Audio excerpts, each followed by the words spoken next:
It's Thursday night on the Joe and Joe Weather Show, and blocking continues to be the culprit for the weather across the United States. We're seeing weak systems moving across into the east, two of them falling apart. One will not fall apart. And then next week, storm coming into the west will become a major storm as it heads up into the plains. And we'll be talking about that because that's going to have blizzard implications for the northern plains and severe weather implications for the Mississippi Valley. It's very exciting, all this weather going on. So we will talk all about that and more on tonight's Joe and Joe Weather Show, which is brought to you by Omni True Value Hardware at 1226 North Wellwood Avenue in West Babylon, New York, and Southwest Suffolk County on Long Island, serving the entire New York, New Jersey, Connecticut, tri-state area. And with winter weather coming, make sure you got plenty of rock salt because Omni is your rock salt source. And also, they have all the great snow and ice melt products like Mag Ice Pellets and Flakes and Pellido. And, of course, if you need a snowblower under the Christmas tree or any other electrical supplies, a generator just to get you through the winter, they've got it at the best prices in town. 631-756-1125 is the phone number, and the website is OmniTrueValue.com. And, Joe, if I had $1 for every single person who I saw today who made a comment or an allusion to the snow on Sunday. Oh, did you hear it's going to snow on Sunday? Oh, how much? Oh, snow? Really? I mean, they're talking about this as if we are the ones who are going to be in line for a blizzard here on Sunday or Sunday night. I know. I'm laughing because Captain Nebulous just hit the. I love the name. Captain Nebulous hit the Super Chat tip jar early and said, Joe Rayo told me not only is the sun angle too high for snow, but the moon angle.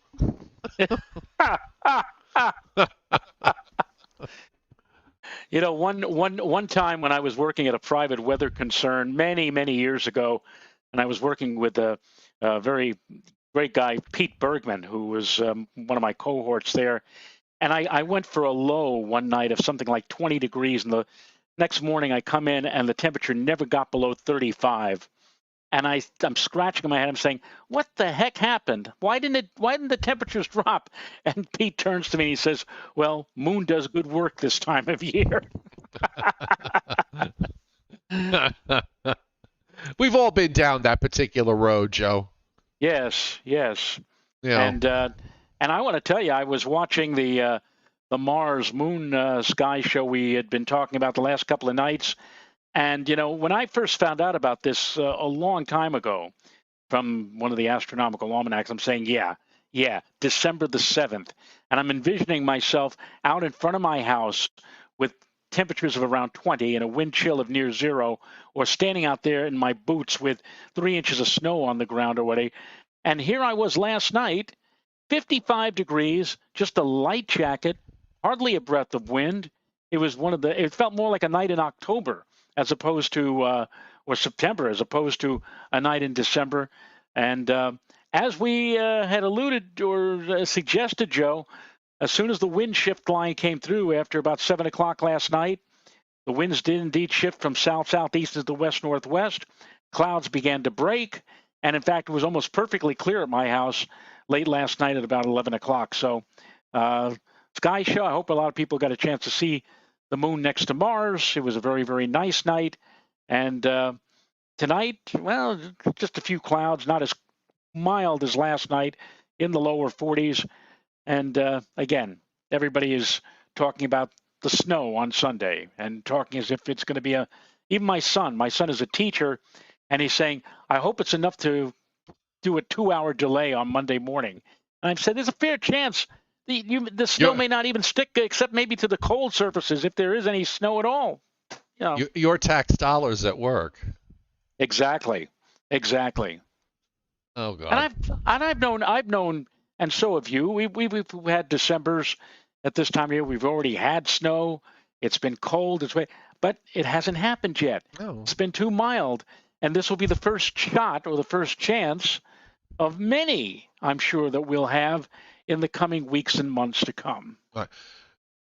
The only thing that has me a little cautious with what's coming up is there's an upper low involved that is coming southeastward, a small upper low, and you and I both know that that's sometimes you get those little upper lows that come along, and you have this situation that looks rather innocuous, right, and suddenly the upper low in a small area produces a surprise. I'm not saying that now because it's Thursday. We're talking about something for late Sunday night.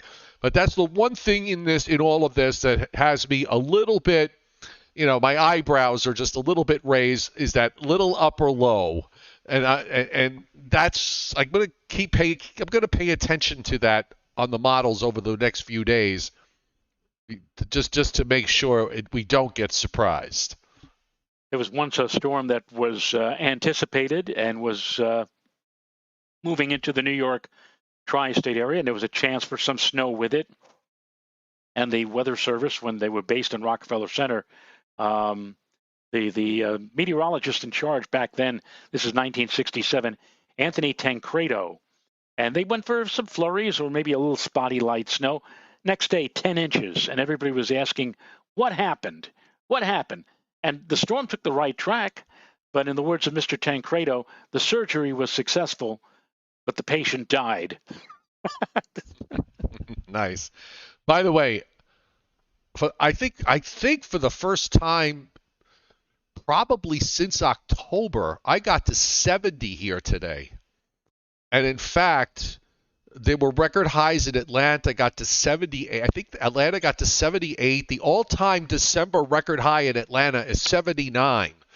So I think they just missed it by 1 degree. Well, 70 degrees isn't bad for early December. I mean, especially even down there, it's rather mild. I don't know what the high was here today, but I do know that this morning when I looked at the thermometer at about 9:30 or 10 o'clock, it was 55 degrees. No, excuse me, it was 50 degrees. It was 50 degrees. Not quite as mild as yesterday, but still very nice out there today. Yeah. And thank you, David Fuller, for hitting Super Chat. And he writes, just wondering, what would this low have to do in order to produce flakes for my area, if that's even possible? He's looking for flakes, Joe. Well, the upper low. Just watch to see what the upper low does. If yes, that upper low is a little on the vigorous side and maybe a little more low-level cold air can bleed down from that big block in Canada, it'll be interesting to see how it sets up during the day on Sunday. We've had worse setups before that have produced some snows in this area. By the way, the other thing is, so Atlanta's normal high and low this time on this day, for this date is 58 for an average high and a 37 for an average low. So I would probably subtract 6 or 7 degrees from that for me. So that would put my average high at about 51, 52, and my average low at about 30 or 31. So right, that sort of gives you a gauge of where I am in North Georgia with that 2,200 feet of elevation. All right, so let's get moving here. Let's go to the satellite. And this is one of the things that happens in a block is that if you're not in the right place in a block, or if you are in the right place, depending on your perspective, right now we're in a place in the block where these weather systems that are moving across, Joe, you see them on the satellite. They're fairly distinct. There's one area of clouds that's now moving off the East Coast. There's another area of clouds back in the Central Plains. And the problem is that there's also a trough between Nova Scotia and Newfoundland. There's going to be a storm that's going to develop there and drop slowly southward. The big blocking high, there's a 1050 millibar plus high sitting up in Labrador and going nowhere. There's no room for these systems. They can't develop. They all fall apart. Yeah. It's and that's the game of splits and blocks, folks, and that's what we're running up against. It's not so easy when you have this type of pattern trying to forecast what's going to happen, more than 3 or 4 days out. And but the so-called big snowstorm is indeed approximately 3 days out, and people are asking about it. So we'll just have to play it by ear and see. Hopefully, things will come into more. Well, certainly, Joe, when we are back on Sunday on the Joe and Joe Coffee with Joe and Joe morning show Sunday morning, we should know pretty much what will be in store. It looks like, for the most part, though, that if anybody is hoping for snow, maybe you ought to get in your car and travel up north, let's say toward the I-84 corridor. That probably is where some not significant, but sticking or accumulating snow is going to occur, especially on colder surfaces. But further south, I think you might see more of a rain than snow pattern on Sunday. At the end of the day, this is a system even in areas where it'll be cold enough. We're talking about maybe a coating to a few inches, and that's it. So I'm not going to lose a whole lot of sleep over this with regards to putting a ton of effort and trying to figure out every flake in every zip code.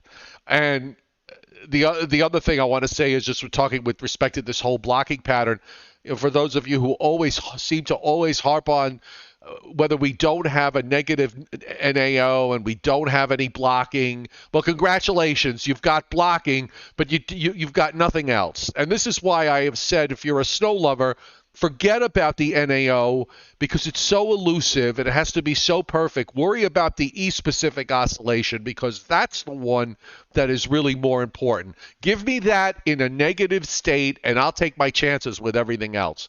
And right now, the NAO is not doing any good. And by the way, just referring back to what I said last week about the fact that the overall pattern across the United States was dynamic, and that we're probably going to get a major storm out of this somewhere. We are going to get a major storm out of this next week. It's going to be in the plains. It's going to be in the northern plains. I'm from what I've been seeing here, and we don't see any of this on the map yet because it's still off the West Coast, but this one's going to be a powerhouse with big snows and severe weather next week. And Tom Contino on the chat board writes, I'm following Joe Bastardi, who is using 1989 as an analog year for this year. So my question, Tom... No, make it stop, please. Make it stop. I want to just know, is he using 89 December, or is he using 89 for January, February? Because 1989 December, Joe, you remember this, was probably one of the coldest Decembers that one of the coldest months, actually, that you and I ever experienced. But it immediately, on New Year's Eve, when the ball dropped, all that frigid cold weather disappeared and was replaced by 3 months of abnormally mild or warm temperatures for the remainder of the winter. Everybody's saying, and as I recall, on that December of '89, it barely snowed that whole month. Correct. And why? Too much of a block. All the snows were falling over places like Kentucky and North Carolina and Virginia, and we were missing out on all of those storms because there was just too much of a good thing, too much cold air. And then, boom, we lost the cold air completely in January, and it stayed lost for the rest of the winter season. That was the winter, 89-90. That was the winter where we had our one significant snow, which came on Thanksgiving. Then it was cold in December, and then all of that went away, and the rest of the winter was... Yeah, I think January and February were up there in the top 5 of maybe even the warmest January and the warmest February on record, something like that. Right. So yeah, exactly. That's another reason. By the way, it doesn't even match up to December of '89. There's no cold air. I mean, we were really cold even the early part of the month, as I remember. I think I remember being myself. I was probably right around they were lighting the Christmas tree, and it was one of these days where we had a warm front come through, and it snowed for about 5 minutes, and the temperature went from teens to 50, and then back down into please stop. Okay, so we've got some rain on the radar moving across Virginia and Maryland. So and even some echoes aloft in southern New Jersey at the moment. And we also have some showers extending down into western North Carolina, eastern Tennessee. So those are going by to my north, thankfully. I actually had about 10 minutes of sun today. So I got to 70 degrees with no sun, believe it or not. Also seeing some lingering showers back into parts of Ohio. So this thing is basically falling apart. The next thing that's coming out is in the Central Plains with an arc of showers that extends from Iowa back over into Nebraska. That's going to move east and completely fall apart. So other than the clouds, which you'll probably see tomorrow and into tomorrow night, and maybe even lingering into early Saturday morning in the eastern Pennsylvania to southern New England, you're going to get nothing from that. And then we go out to the west, and we've got action coming into the west coast.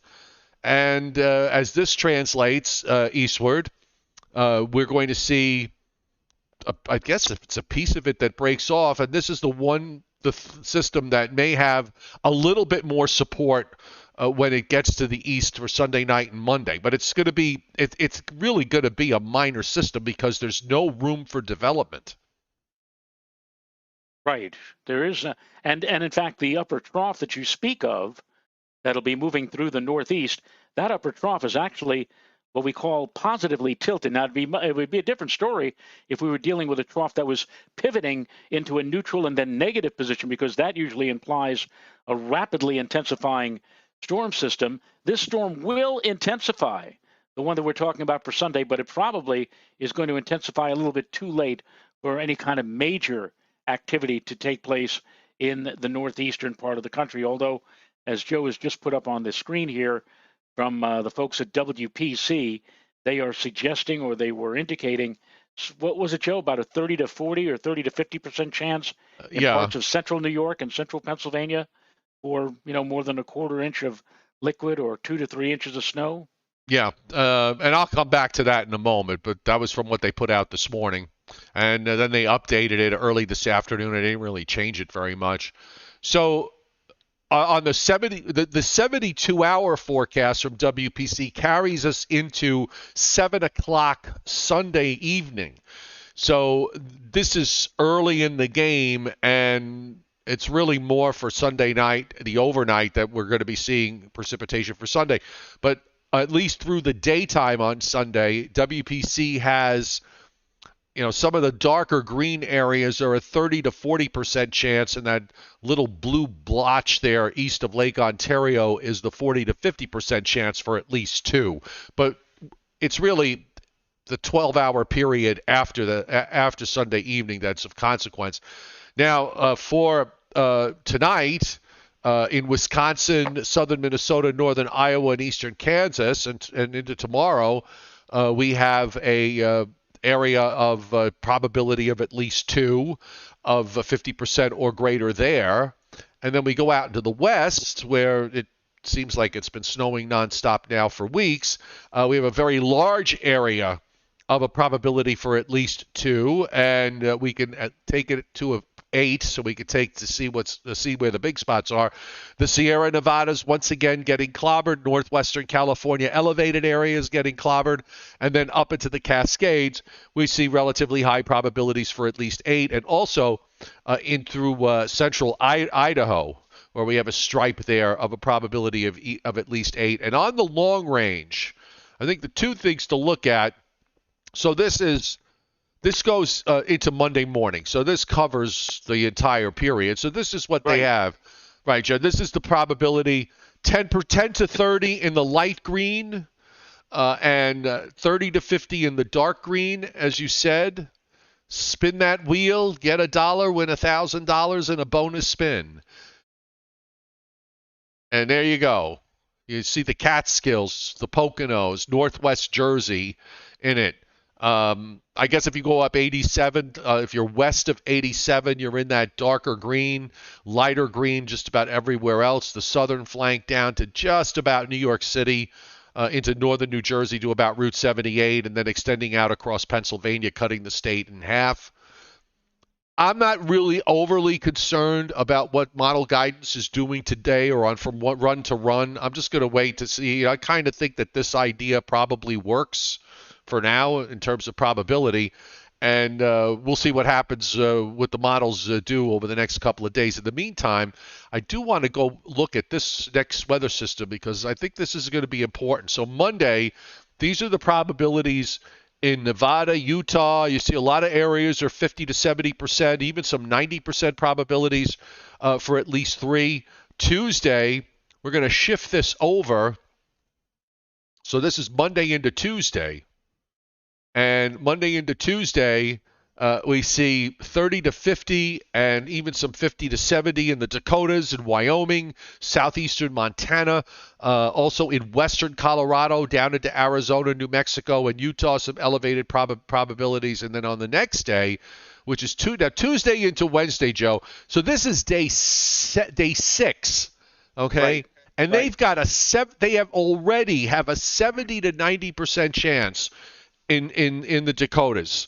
So they're looking at what I'm looking at, and it's amazing to me. I guess because we're talking about a wide geography, it's sort of in terms of in a general sense, it makes it easier, but rather than have to talk about specific geographic points, but here's an instance where the model has started showing this about more than 3 or 4 days ago that this was going to happen, and I think you could pretty well lock it in that they're going to get clobbered here in this zone come Tuesday into Wednesday. Yeah, it looks like there could be, well, you mentioned it before, possible blizzard conditions. Storm system is winding up tightly and passing off across the eastern section of the northern plains on up toward the western Great Lakes. That looks like a classic setup for a plains blizzard or close to that, and that'll be happening again just a couple of weeks before Christmas. So it looks like those folks out there definitely are going to have a white Christmas. Yeah, and by the way, I'm guessing WPC is respecting the block because now we look at Wednesday into Thursday, and they already have a 10 to 30% chance of snow in much of central and north central, northeastern, central PA, northeast PA, and then on up through the Catskills and through upstate New York and southern New York, and even into parts of Vermont and New Hampshire. So, and this is day 8, and they've already got a 10 to 30% there. So that's because there's a block. And that's one of the things we're going to look at in the long range as to how this block is going to impact that plain storm as it comes eastward. Right. I'm looking at the discussion from the National Weather Service here in New York or in Upton, New York, and they are pointing out that for Sunday, strong Canadian high to our north, a favorable track for snow to fall, even along the coast, they're saying right now. This is in their technical area discussion. Right now, it seems chances are decent to see some flakes even at the coast. NBM. You know what that is, Joe? NBM? That's the, in fact, I could put it up. That's the model that they have, which basically takes all the models and comes up with I forgot what the NBM stands for, but I have access to it here on Pivotal Weather. Where is it? So in other words, it's all the guidance models thrown into a blender. Yeah, it's the National Weather Service takes all the models, just kind of blends them all together, and you come up with a blend of them. And I guess it's useful to do that to an extent, but well, here's the thing that I don't know how eyes. Practical it is. Here's what opened my eyes. NBM shows this, according to the National Weather Service now. NBM shows a short period Monday morning of 80 to 90% chance of seeing snow for ice slip. 80 to 90% chance for ice slip Monday morning for snow. That's pretty interesting. Well, look, you've got the big high to the north. There is going to be some colder air that's going to be bleeding southward. You've got things going on in the ocean that might cause a little more low-level cold advection to occur later Sunday and Sunday night. And you've got the upper low.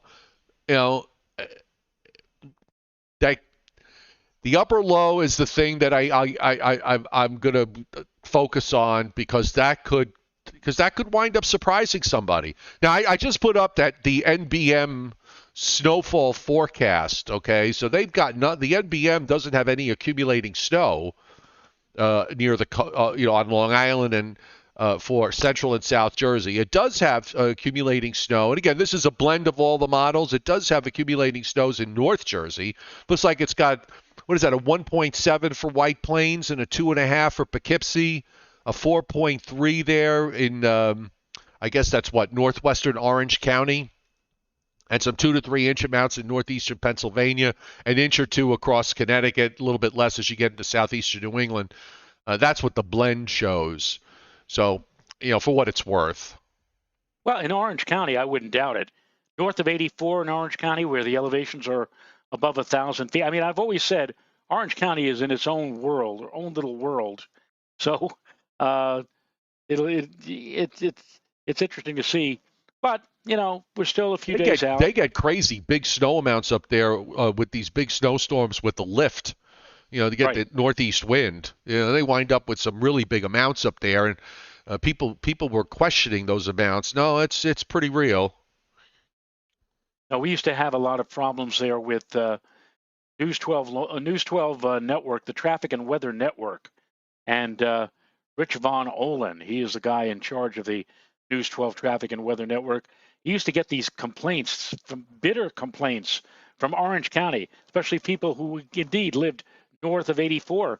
They'd say, how come you said 2 to 4? I measured this morning. It was at least 8 inches. You're always getting it wrong for us. And, and doing a little bit of climatology study, we discovered that on average, north of 84, as opposed to the rest of Orange County, north of 84, they get about 30 or 40% higher amounts in snowfall. And then that's solely because of the elevation. They are much higher as opposed to the rest of Orange County in terms of getting things. So there you go. All right. The ocean storm that's been out east of Bermuda is now moving away. It never did become a tropical system. So those of you who were thinking that maybe we'd go above normal by one storm, doesn't look like it's going to happen. But moving this storm is important. It does leave sort of a flattish ridge here in the eastern part of the United States, which is why the upper low that you see on this map here in Iowa basically gets squashed as it moves eastward. That's the system that's for Friday night. It's just gone by the time we get to Saturday morning. The next one is right here, and that breaks away from all the stuff that's going on in the west with another deep system off the coast of Oregon. Well, that gets kicked eastward. Now, there's a little more room for this one. And also, there's an upper low up here in northwest of Newfoundland. That's part of the equation. That's spinning around. The block is right in there to the northwest of that. So that upper low spins around, takes this upper low in the northern Great Lakes and flings it southeastward across New York State to off the New Jersey coast, and then merges with it offshore, and then that low drops down south of Nova Scotia. And they're going to wind up probably getting a rather strange snow event up there in southeastern Canada with the way this thing is evolving. But take a look at that system in the west. Here, this is the one off the coast of that comes down from the Pacific Northwest coast and drops southward, comes in Northern California Sunday night. This is going to swing eastward, and then you're going to get this mega wrapped up cutoff low with a nice negative tilt right there in eastern Nebraska by the time we get to Wednesday night. And it's all, look at Canada, Joe. It's all blocky up here. This is look at that. This is cold air, way above normal pressures on both coasts. You got a big upper high there in western Canada. You got another one up in eastern Canada, and this is how this block is playing out. Here's 1, here's 2, here's 3, here's 4. Actually, you should add this one out here in the Pacific. Look at these. All these strong upper lows are so far south of where they otherwise would be because of this blocking pattern. Look at that.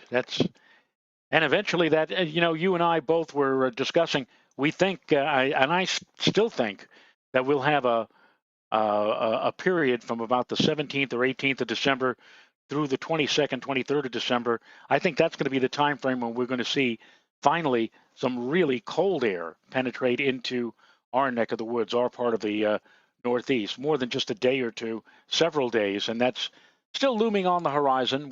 Today is the 8th of December, so I think we're still about 9 or 10 days away from the first real push of, again, frigidly cold air into our part of the United States. All right, so let's look at how this plays. So here we go. So here we are tonight. The stuff in the Appalachians dies. You've got the stuff that's moving into Iowa and Wisconsin. That falls apart tonight. You see the low that's out to the east offshore. You see the big 1051 high in Labrador. And you see the big snows coming into the northwest, spreading through all of California. And the big rains also into California there. Here's our system for Sunday. You got a little low over I don't know, Toronto that just basically weakens and drops southeastward because of the block. And then suddenly there's a low offshore. So I don't know what the radar is going to look like. You're going to have to hope that's, by the way, that's another thing to consider too, Joe. These systems have been weakening. There's nothing that says that this one couldn't weaken as it approaches. So that's something to consider as well. That you could wind up seeing most of this fall apart, and then the low develops offshore. By that time, it's already long gone anyway. Right. We're going many, many days out, and the models have a tendency to overdevelop storm systems. And then when you finally actually get to the date in question, you're right. Sometimes they are hardly, they're just a ghost of what the original predictions had indicated. So you're absolutely right, Joe. It may not be what you're seeing right now on the screen when it actually takes place. So we'll just have to wait and see. Correct. And now take a look at the big storm here on the GFS. The system that comes into California jumps over the other side of the mountains. You suddenly have a 95 low there in northwest Kansas. Rain develops ahead of it. You see the snow behind it from North Dakota down into Colorado and Wyoming. And then, of course, the low deepens there in north central Kansas. And there's going to be some thunderstorms Tuesday afternoon and Tuesday night moving into the middle Mississippi Valley. And I think this could be a significant severe weather event here. And that low, Joe, just sits there in Nebraska and rotates around. It never goes. Just a couple of days ago, it was taking it up into Canada. The block is stronger with every run, and it's forcing that low to just go almost straight east. And then you can see as it's occluded out, it starts to redevelop down off the along the southeast coast. And you actually have some freezing rain and snow developing in West Virginia and Pennsylvania come Thursday and going on up into upstate New York. So I wouldn't rule out the possibility that the system late next week could be for areas north and west of the coast, obviously, but for places like Pennsylvania, upstate New York in particular, and Vermont, New Hampshire, and into Maine, could wind up doing pretty well with this from a snow standpoint. And then, of course, after that, you got a nice big 1048-ish high that moves into the plains, and we've got colder, drier air that takes over. So let's see in the long range, the other models runs were trying to show something. So here's something for the 20. Oh, it jumped on me. Sorry about that. Let me get it back again. So it looks like here it's got something, Joe, around the 22nd of December, bringing some snow to the northeast and even the coastal areas of the northeast. And that low goes out underneath, and then an even bigger low to follow on the 23rd. But, that one it takes up to the lakes. But, who knows at this point where we're going to be in that stage of the overall pattern. That's right. Who knows, especially at this particular point in time. I just wanted to address Tom Contino here. He's indicating on the chat board. He says, "I don't know who Rich Von Olen is, but he has completely ruined Channel 61." And Tom, it's not Rich Von Olen. Rich Von Olen, like Joe and I, is a meteorologist. We're just pawns. pawns. We're just pawns. when when Altice took over from Cablevision, one of the first things that they looked at was Channel 61, which was running like a well-oiled machine. 2 minutes of traffic and 2 minutes of weather, 24/7. You want to see what the radars looks like? You want to see the satellite picture? Do you want to get the latest forecast? It was there every 2 minutes, and whenever there was a warning or a watch or an alert for thunderstorms, there it was. You went right to. We had 3 times more viewers with Channel 61 than we had against the Weather Channel. And the reason was, quite simply, people were coming to Channel 61 because they knew that they didn't have to wait more than 2 minutes to get the latest weather. On Channel 62, which was the Weather Channel on Cablevision, you sometimes had to go and look at, the weather in your health and the tornado from the outbreak of 1974. You had to wait something like 8 or 10 minutes to get the latest weather. And we were beating them constantly. But then when Altice took over, Channel 61 suddenly became something else. They decided that they were going to put infomercials on from midnight to 6 a.m. And they put News 12 Plus, news headlines where there used to be weather and traffic. And it just has gotten, I agree with you, Tom, it's gotten horrible. And it is going to stay horrible, I suppose, because that's the way, that's the way Altice does. They put all these extras in there to make the money. The 6 hours of infomercials, they make the money from that. Except that their stock keeps dropping to 52-week lows. but to make everything full, they're not making a lot of money if that's the case. Rich Von Olin had nothing to do with it. He said, Tom said he destroyed Channel 61. He had nothing to do with this. In fact, I'm sure he must have had more than his fair share of arguments when they said, hey, guess what we're going to do? We're going to take the 6 hours between midnight and 6, and we're going to change it into an infomercial station. That's, again, Rich had nothing to do with any of that, and that's the way the corporate world works on television today. Yes. Jason Doherty hitting Super Chat tonight. Thank you, Jason. He says he lives in the Mid-Atlantic. I hope we can get some good snow this winter. Well, I'm south of you in northeast Georgia in the mountains. So I got snow here last year, and in the elevations just above me, they got a lot of snow last year. So I'm hoping for a repeat performance, but just maybe 500 feet lower. And Joe Lopresti hitting Super Chat tonight. Thank you, Joseph. Most appreciated. Mother Ruzia sent me on Twitter the latest East Pacific oscillation chart. So I am going to find said chart. And where are we? Mother Ruzia? Oh, yes, yeah, there's Mother Ruzia. I wonder if she knows Sister Charles Edwards. Bless Sister Charles Edwards' heart, if she had one. So on the East Pacific oscillation chart, Joseph, we have the EPO going to hold on, I got to look at it on the, over 6 standard deviations negative from, well, I mean, it's negative now, but it goes off the wall negative starting, and I'll say 4 standard deviations is off my definition of off the wall. So that starts next Tuesday, and it pretty much stays off the wall, probably through a good chunk of the rest of December, at least till the 20th or the 21st. And the green, by the way, is the ensemble. The blue is the GFS. I'm sorry, this is European. The European ensemble, and the blue is the European control. The European control has it off the wall pretty much right through Christmas and beyond. So when you say European control, you mean the operational?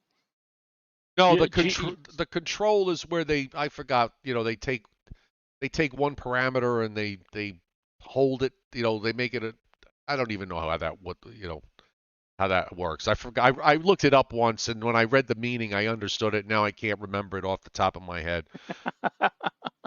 So I think they take one variable. Let me control model. Models deployed as a control. These are systems that distinct. No, that's something different. Never mind. I'll find the definition for you, Joe, and I think they take one variable in it, and they make it a constant in all the models, and then they come up with all these different results out of it, something like that. All right. And since we've got the teleconnections up, let's look at the NAO and see what they tell us. In the north, the NAO is negative now, stays negative pretty much past toward the end of December. Starts the mean climbs toward the neutral. You got half the above. You always have half above and half below. And then on the PNA, which is the one we've been trying to rescue, let's look at the PNA. PNA. Yeah, the PNA gets better, which is almost 2 standard deviations negative now. Does get up to just below the neutral line by the time we get to the 14th or the 15th. You want to see it go positive, like some of the members are doing, but you know what? It'll be just an improvement just to get it back to the neutral zone as far as making it, for snow lovers, it'll make it more favorable in the east.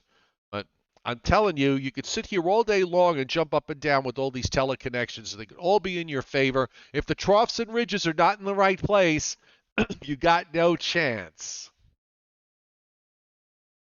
Your tree looks lovely tonight. Doesn't it, though? Yes. By the way, I got a message from the chairman, Scott Briller. His mother is doing much better, and that's great news. And we wish him well, and we wish Mother Briller well. And as keep rallying, Mother Briller. And Scott said he'll probably be back on Monday. Looking forward to it. So, do you have anything in addition to add? Oh, Leon Probitsky hitting the super chat tip jar. Thanks, Leon. I have nothing really to add. The next few days will be interesting to watch and see what happens on Sunday. And let's see, today is what? Today is the 8th. So we're now 10 or 17 days from the big day, Christmas Day. So hopefully we'll have some interesting weather to talk about right around that time. Correct. All right, so look, here we go.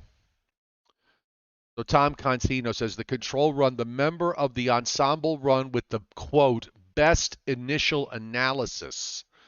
The analysis used by the control run is usually perturbed to produce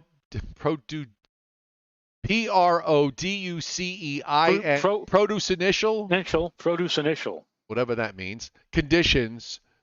Oh, to produce, it was 2 words. I was reading it at 1 word. I'm sorry. It's Thursday when I get like this. The control run is usually perturbed to produce initial conditions for the remaining ensemble member. Okay, now I get it. Robert Russo hitting. He's not perturbed. He hit he hit the tip jar, and we thank Robert for hitting the tip jar. Robert, thank you so much. Thank you. Even though you're spilling your coffee. Yes. All right, so I don't know about you, but we know we're going to do a show Sunday morning. I'm going to say we won't do anything the next 2 nights unless it becomes apparent on Saturday, Joe, that the upper low is going to be a problem. Yes. In which case, then we may make an appearance. A special appearance. A special Saturday appearance. Thank you, Tom. Tom says we're doing a great job with this difficult pattern. It really is. Blocking is it's one thing when you have everything moving from west to east because you're dealing with usually one trough, one ridge, and everything just progresses along. But when you have when you have a blocking pattern and you've got multiple, and by multiple, I don't mean like 2 or 3. I mean like 6 or 7 different things going on at the same time in all sorts of different places. It becomes a real struggle sometimes to figure out, to try to even remotely figure out what's going to happen. But we do our best here every night on the Joe and Joe Weather Show, which is, of course, brought to you by Omni True Value Hardware at 1226 North Wellwood Avenue in West Babylon, New York. Your go-to place this winter to get everything you need to make sure your home or business is free of snow and ice. 631-756-1125 is the phone number for the best prices in town. And Joe Rayo knows the website, and that website is OmniTrueValue.com. I swear to you, I've said this so many times, I'm going to say it in my sleep one night. All of a sudden at 3 o'clock in the morning, Bernardo will say, "What are you saying? What are you mumbling?" And I'm saying, OmniTrueValue.com. or like Ed Norton, instead of going, Lulu, I'm going to be saying, OmniTrueValue.com. Well, and they are a sponsor of the Joe and Joe Weather Show, and we thank them greatly for their support. And we will see you on Sunday, folks, at 11 a.m. Good night. Good night.